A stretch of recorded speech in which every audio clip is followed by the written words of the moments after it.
A Rádio USP apresenta USP Analisa. Meia hora analisando assuntos atuais que envolvem a vida do cidadão e da universidade, sempre com um convidado especial.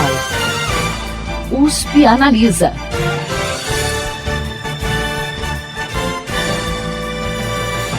A publicidade foi bastante impactada pela popularização das mídias digitais na última década. Essa nova era, marcada pelos dispositivos móveis e pela alta interação do público, traz diversos debates, como os limites éticos dos conteúdos e o papel da universidade na formação desse profissional. Para falar sobre esse contexto, o USP Analisa desta semana conversa com a coordenadora do curso de Publicidade e Propaganda do Centro Universitário Moura Lacerda, professora Carmen Justo, e a coordenadora do curso de Publicidade e Propaganda da UNAERP, a professora Daniela Tincani. Professora, sejam bem-vindas ao USP Analisa. Bom dia, obrigada. Obrigada pelo convite. Antes da gente começar, é sempre bom a gente desfazer uma tradicional confusão, que existe aí na cabeça do público sobre o significado dos termos publicidade e propaganda. Afinal, publicidade é a mesma coisa que propaganda ou a gente está falando de coisas diferentes? Os dois termos são usados no dia a dia da atividade profissional como análogos, mas a raiz da palavra elas são diferentes. No contexto da história, a propaganda tem origem do termo propagare, que é um termo em latim, usado pela Igreja Católica no século XV para a propagação da fé. Então ele foi criado a Congregatio de Propaganda Fide. E a ideia de propagação era a propagação mesmo dos conceitos e das ideias. Então foi trazido para a área nesse sentido de propagação. E o termo publicidade aí foi importado dos Estados Unidos, que é o publicity, que é tornar público. Essa história é contada por diferentes autores, em diferentes contextos da área da publicidade e propaganda, para diferenciar os dois termos. Mas no dia a dia da atividade profissional, os termos são usados são da mesma forma, vamos dizer assim, mas ele tem essa origem mesmo diferenciada. Aí a gente costuma dizer para os alunos, que existe, essa origem toda. Então, por isso que no caso da propaganda, por conta dessa origem eclesiástica, ela está mais vinculada, na época, com campanhas voltadas para vender ideias, tá? Aí eu dou um nó na cabeça dos alunos, aí eu falo assim, mas hoje a gente acabou invertendo um pouco os termos. Então eu explico a origem, eu falo que elas têm essas origens diferentes, mas hoje a propaganda, se a gente for pegar alguns outros conceitos, ela está vinculada a quando você tem um anunciante declarado que pagou por aquele espaço. Então se ele pagou para estar naqueles 30 segundos da emissora de TV, ele vai colocar aquilo que ele quer vender, aquilo que ele quer anunciar, ou as ideias, que ele quer colocar, e aquilo a gente chama de propaganda. Já a publicidade, ela ficou um pouco mais vinculada ao termo mais próxima, a relações públicas, assessoria de imprensa. Então, atualmente, ela está vinculada mais à mídia espontânea, que a gente sabe que não é tão espontânea nem gratuita, É sempre intencional. É sempre intencional. Sempre existe um interesse por trás. Isso. Então, assim, existe uma modalidade chamada informe publicitário, que ela não é nem um pouquinho barata, nem de graça, mas ela tem um formato que se assemelha mais a uma notícia, mais a informação. E isso também está crescendo muito, esse formato, porque se assemelha ao chamado inbound marketing de conteúdo, em que você acaba entregando algo interessante para o consumidor, leitor, enfim, e dentro daquela notícia, daquela informação, tem lá a marca.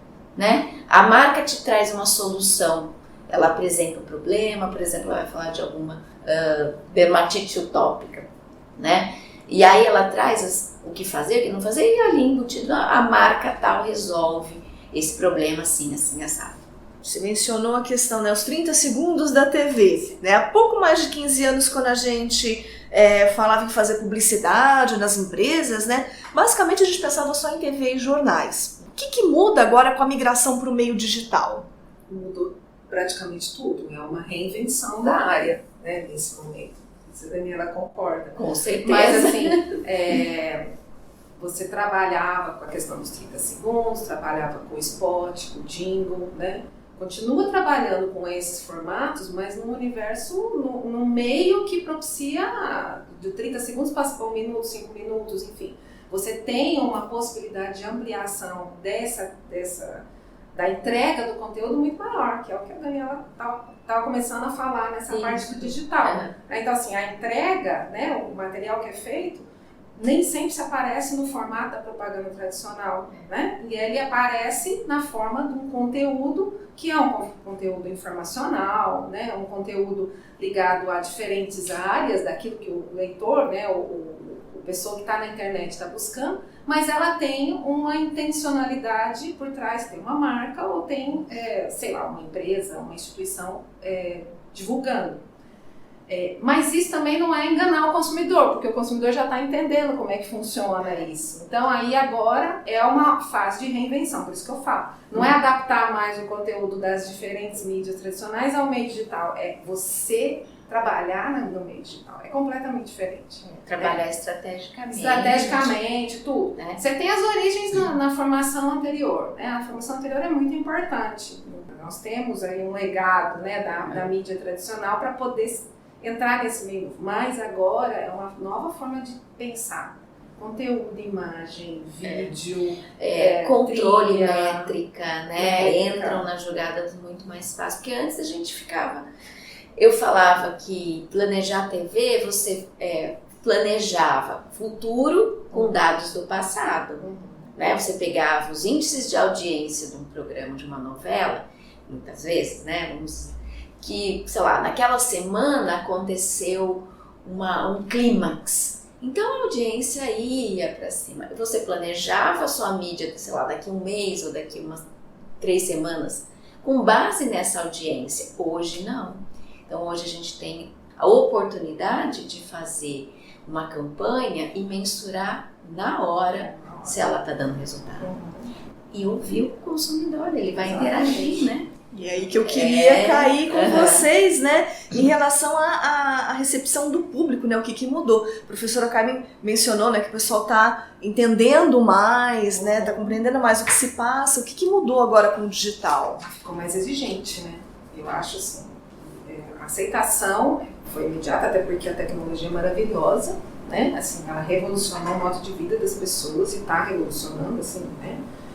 Ontem eu fui num evento à tarde sobre tecnologia, né, e assim, impressionante o que a comunicação digital dentro desse momento.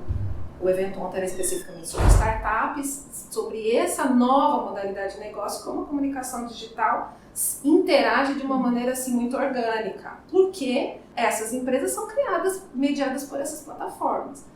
Então, o público que vai consumir um produto desse tipo de empresa já é um público que entende do meio. E não estou falando de público extremamente letrado, vamos dizer assim, né? Culturalmente, não. São um público como nós, como qualquer outra pessoa que usa um smartphone para se comunicar e para se informar das coisas. Porque a tecnologia oferece isso. Ela oferece a possibilidade de navegação, oferece a possibilidade de compartilhamento, oferece diferentes redes sociais, a informação está na sua mão. Então ele entende como é que as coisas funcionam. Então o desafio fica muito maior. De um lado é mais complicado, eu falo que hoje é muito mais complicado, porque tem o problema das métricas, que a Daniela, né, as medições, a questão de ser instantâneo, né, o on demand, que é naquele momento acontecendo. Mas por outro lado, é maravilhoso pensar que a gente consegue produzir coisas inimagináveis. Né?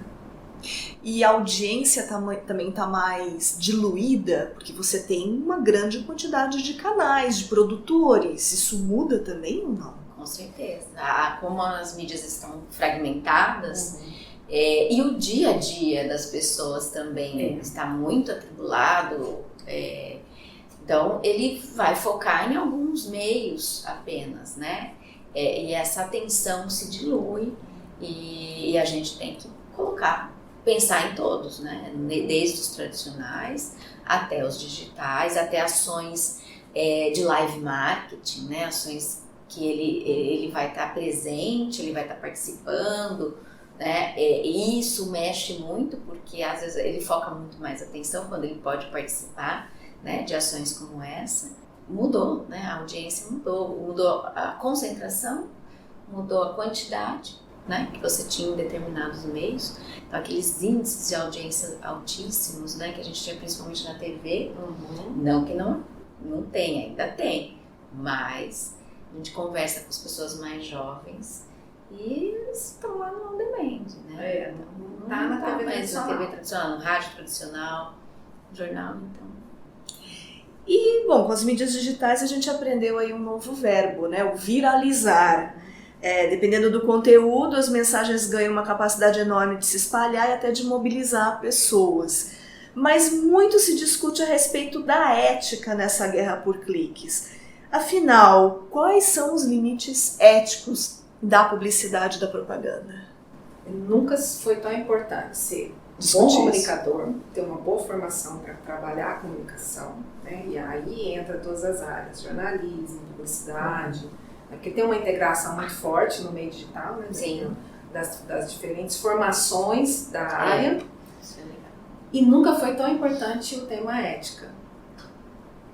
No dia a dia do ensino superior, né? Lá na escola, na universidade, como na atividade profissional. A ética em si, dentro da área da comunicação, publicitária, jornalismo, ela é ensinada nas escolas, mas isso tem origem até com a origem da área, com a regulamentação da área, especificamente da publicidade. 1968, quando a área foi regulamentada, reconhecida, ela já veio com o Código de Ética. Isso foi se aprimorando ao longo dos anos. Porque a área da publicidade ela tem uma relação muito próxima com o mercado, né? Então aí você tem, além do Código de Ética Profissional, você tem Código de Defesa do Consumidor, você tem todos os códigos do CONAR, que é o Conselho de Autorregulamentação. Tem 22 anexos lá para categorias especiais de anúncio. Então o aluno precisa, o jovem que está entrando nessa área, precisa saber disso até para poder identificar essa questão em relação ao seu cliente, se ele está numa agência, se ele está numa empresa, etc.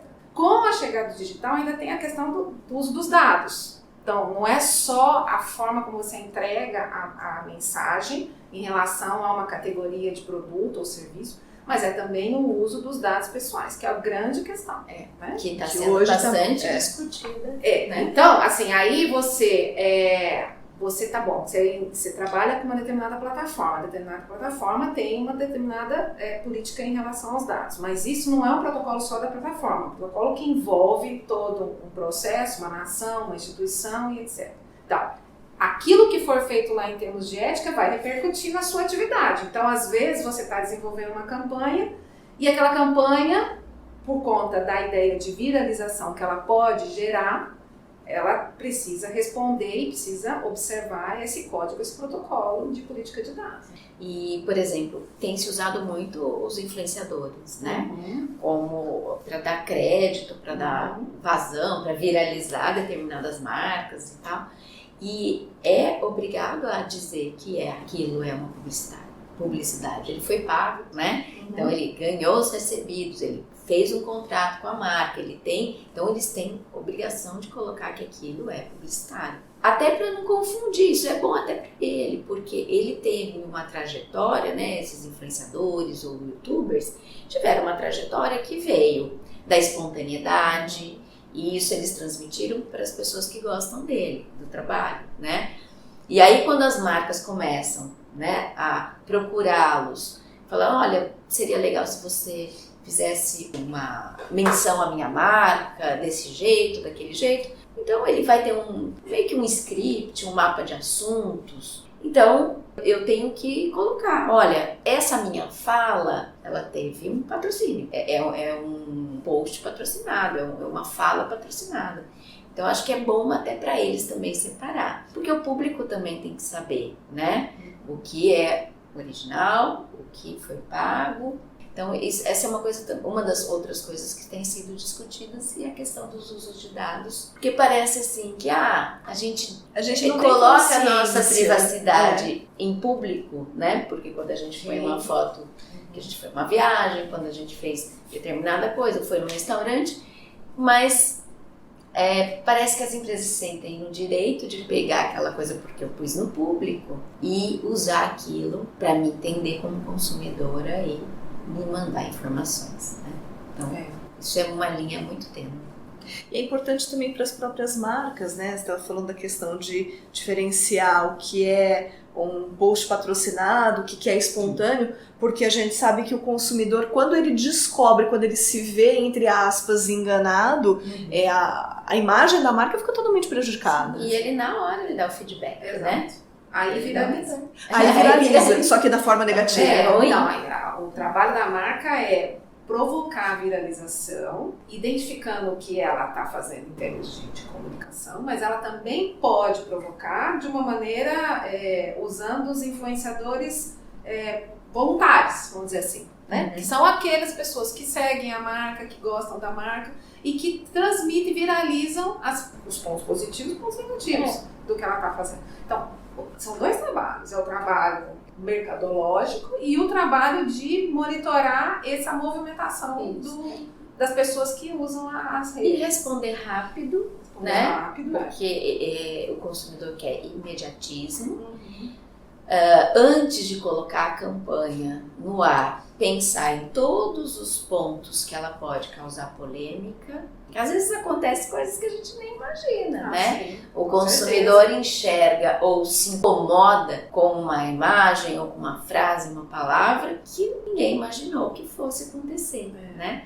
Mas então tem que ter uma retaguarda ali pronta para responder, para pedir desculpa, para tirar do ar, para agir. As marcas estão mais humildes, vamos dizer assim, de reconhecer os erros. Porque você lida com uma multiplicidade de pessoas muito grande, a diversidade é muito grande de pessoas. Né? Você não vai imaginar que o outro vai entender, apesar de que a gente estuda, quer dizer, isso tudo, sim, né? A gente tenta se precaver com tudo isso. Por né? isso, assim, que tem as aulas, né? De ética e legislação, tem as aulas lá de comportamento consumidor, né? As aulas de teoria da comunicação. Então, porque são fundamentos para elas poderem fazer o discernimento e análise crítica a hora que for realmente necessário, que é o processo de criação, é o processo de planejamento. Mas a aresta acaba ficando, né? Que era nessa parte que eu queria entrar, porque a gente sempre acha que a publicidade, né, a comunicação é uma coisa muito prática, mas a gente não entende que tem uma ciência, né, por trás dela. Qual que é a relação aí entre a ciência e a publicidade e a propaganda? Ela vai começar bem nos estudos sobre o processo de comunicação mesmo, como é que eles acontecem, até para que o próprio aluno entenda o seu grau de responsabilidade quando ele está colocando uma mensagem no ar, né? De que forma vai afetar quem está vendo, né? É claro que hoje a gente também tem que entender, né? Essa vinda do receptor muito mais rápida, né? Esse feedback que antes demorava, né? Agora não, agora é muito mais rápido.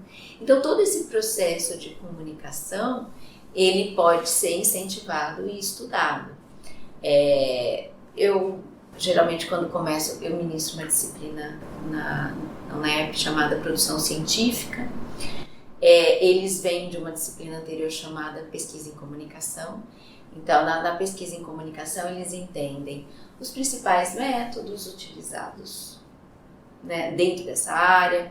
Eles entendem onde eles podem estudar dentro desse processo de comunicação. E aí, na minha disciplina, aí a gente vai construir ou começar a desenvolver mesmo a execução das pesquisas planejadas, né? E aí eles começam a entender como se ajusta, como aquilo vira uma campanha, de que forma que eu posso estudar os efeitos daquela campanha nas pessoas, ou a estratégia envolvida, os vários olhares, né, dentro desse processo de comunicação. Geralmente a gente faz por meio de estudo de caso, né? Então pega um estudo de caso, ou faz pesquisa com o consumidor para ver a recepção, ou faz grupo focal, né, que é uma pesquisa um pouco mais qualitativa, ou vai fazer entrevista com as pessoas que criaram, desenvolveram a campanha, para poder entender e aliar algo que aconteceu com a teoria que eles aprenderam.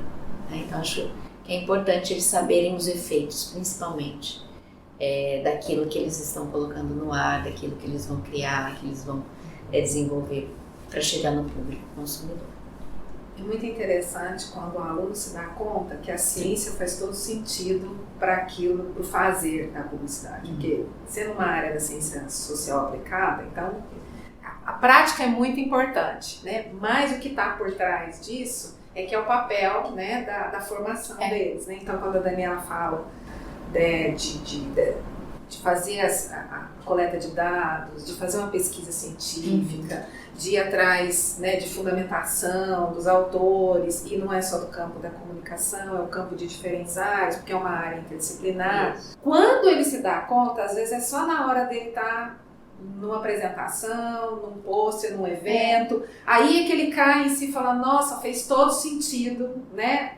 Eu estudar, por exemplo, uma determinada série da Netflix que fala sobre suicídio, e fui buscar nas origens da sociologia por que o suicídio vem aumentando ao longo do tempo, e por que esse produto virou uma série de sucesso, e ela tem tanta repercussão, né? E ali naquele produto tem também a comunicação publicitária, porque tem algumas marcas que fazem da forma como o meio oferece a comunicação, né? E como é que aquilo chega, né, em termos de produto e de audiência. Então faz todo sentido, e só dá conta, as pessoas, os alunos, o jovem e o próprio profissional só dá conta quando ele realmente tem uma fundamentação e tem uma boa formação na área de comunicação.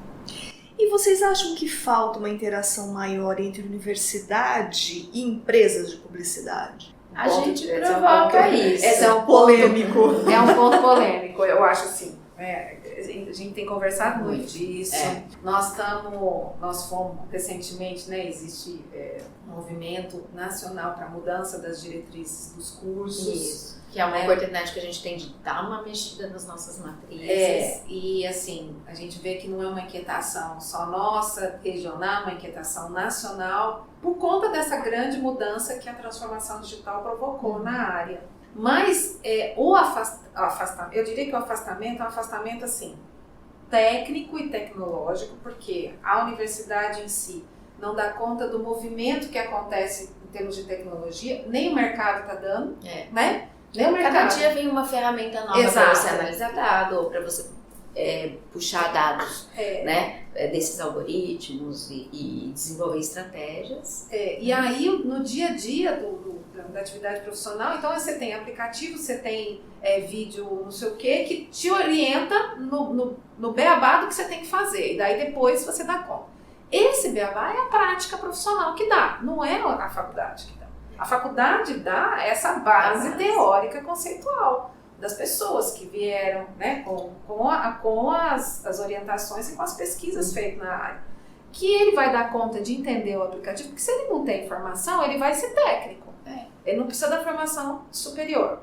Então, eu acho que é esse entrave que ainda existe com o mercado, mas o mercado precisa da formação de um bom profissional com uma base. E nós também precisamos sempre estar conversando com o mercado para entender o que está precisando para poder reestruturar a grade, reestruturar disciplina, trazer bons profissionais, né, para trabalhar. Assim, muitas vezes, pelo que vem nos descritivos de vagas para a gente, né? E assim, um profissional multitarefa. Ele tem que fazer redação, ele tem que fazer criação, direção de arte, né? Tem que entender das mídias sociais. São habilidades que muitas vezes são diferentes, não se conversam numa única pessoa. A pessoa não vai fazer bem o texto se ela tiver uma habilidade maior para uma visão da arte, da direção da arte.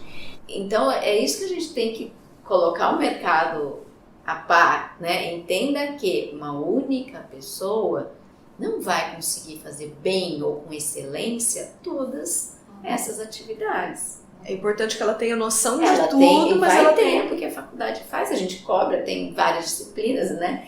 Tem prova, tem tudo, então ela tem que passar por tudo. Mas ela tem muitas vezes uma habilidade maior em uma área.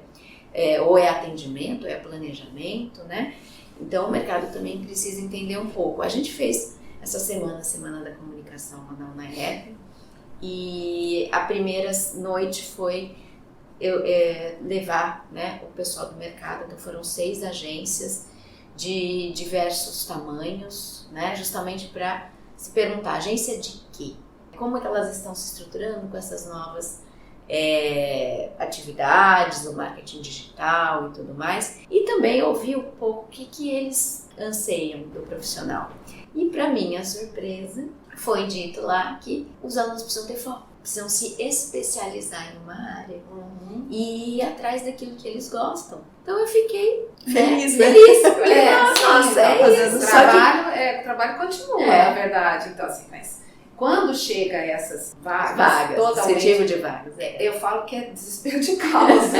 Eu entendo, porque é desesperador, né? Assim, você precisa de, né, aumentar lá o quadro e tal, em várias áreas específicas, porque o digital oferece essa multiplicidade de coisas. Mas não é bem assim, né? Senão a gente põe todo mundo em pânico, né, nessa situação.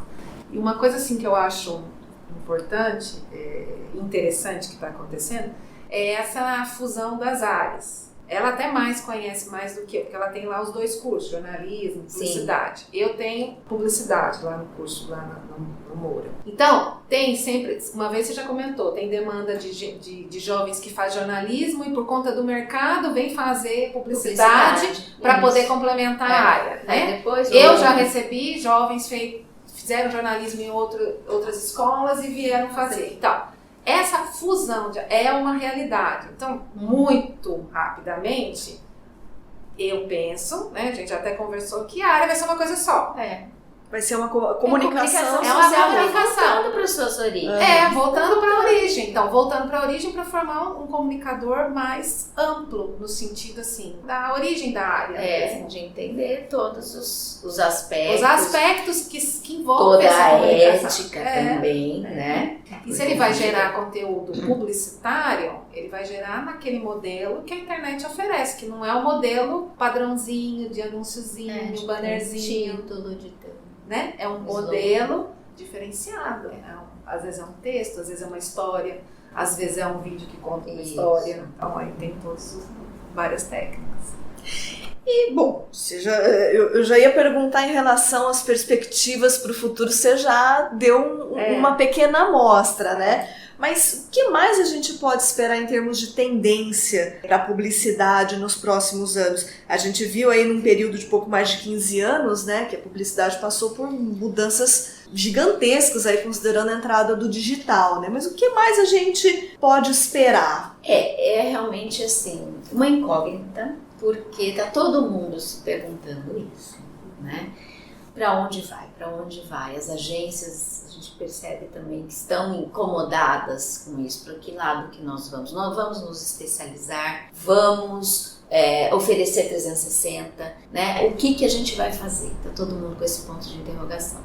Mas acho que uma coisa que é sem volta é a influência da tecnologia dentro das empresas e das agências de propaganda. E é uma tecnologia top. É inteligência artificial. E isso vai gerar o quê? Dados e muita informação, né? Que a gente vai começar a ter do consumidor. E aí vem a questão ética, como eu uso, e a questão do volume dessas informações, né? Como é que eu converto isso ou entendo isso para uma campanha ou por uma oferta, né, para algo que se torne depois numa conversão.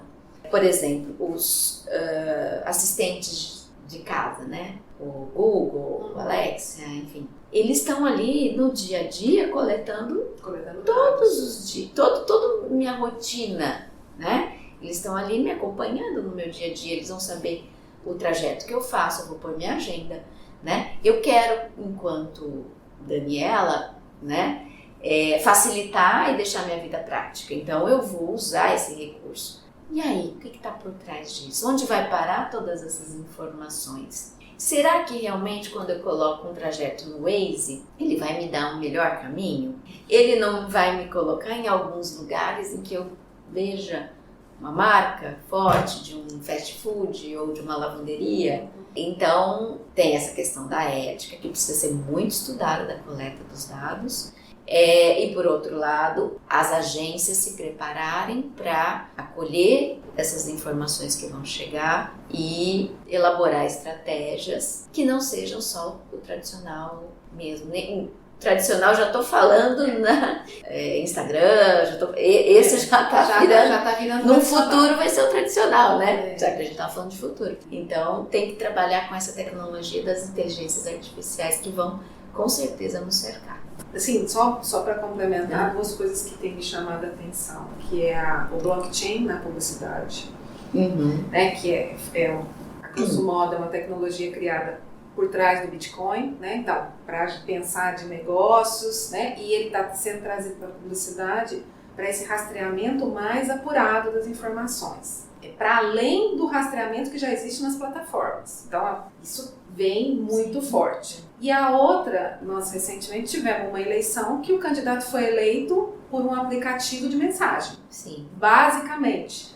Fora o uso dos influenciadores voluntários. Então, ele afirma que não usou post patrocinado, etc. e tal. Eu acredito que sim, porque teve uma rede de voluntários que criaram nas suas próximas redes sociais o efeito viralização. Então, essa é uma outra forma, né, de se pensar na mensagem publicitária, pensando no produto que é um candidato. Então, essas duas coisas, né, para exemplificar um pouco do que a Daniela está falando, são duas coisas que nos próximos 6 meses ou já está acontecendo, não é verdade? E que a gente tem que ficar muito de olho e trazer isso no dia a dia do profissional. Ou seja, a gente tem que fazer uma reflexão o tempo todo, né? O tempo inteiro. Por isso a volta da comunicação. De novo, a importância disso. De refletir essa questão do receptor, respeito a ele. Né? Não é ofertar por ofertar, né? Dinheiro por dinheiro, né? Só isso. Bacana, gente. Bom, infelizmente o tempo do nosso programa chegou ao final. Eu conversei hoje com a coordenadora do curso de Publicidade e Propaganda do Centro Universitário Moura Lacerda, Carmen Justo, e com a coordenadora do curso de Publicidade e Propaganda da UNAERP, Daniela Tincani. Batemos um papo sobre comunicação, publicidade, propaganda e os limites éticos dessas áreas. Professoras, muito obrigada pela presença de vocês aqui hoje. Agradeço a oportunidade de poder falar dessa área tão gostosa, a gente gosta muito. Obrigada pela oportunidade também. O programa de hoje fica por aqui. Até a próxima semana. Você ouviu USP Analisa, um programa da Rádio USP Ribeirão em parceria com o IEA, Instituto de Estudos Avançados, Polo Ribeirão Preto. Produção do Serviço de Comunicação Social da USP e do IEA. Coordenação, Rosimeire Talamone. Apresentação, Thaís Cardoso.